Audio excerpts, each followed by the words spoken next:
Samantala, nakipagtulungan ang Presidential Communications Office sa mga malalaking social media company sa bansa para labanan ang misinformation at disinformation.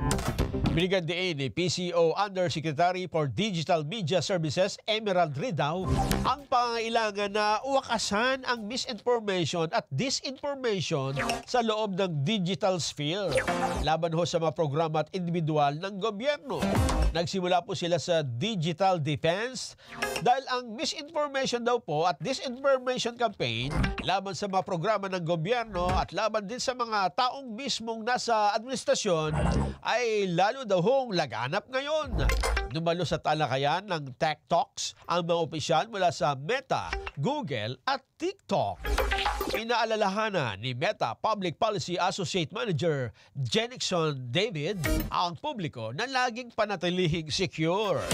Panatilihing secure ang inyong social media account sa pamamagitan ng pagkakaroon ng unique na password. Ayun, gandahan nyo naman yung password nyo, yung mahirap hulaan, ha? Hindi yung birthday nyo. O kaya birthday ng inyong ex, yan, mahuhulaan pa rin nila yan.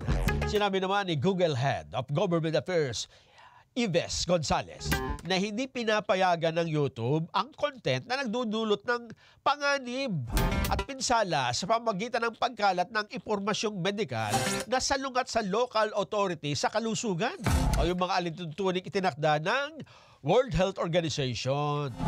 Inilakay din sa komperensya ang hamon na kinakaharap ng mga ahensya ng gobyerno kabilang ang paghahack ng account at paglaganap ng fake news.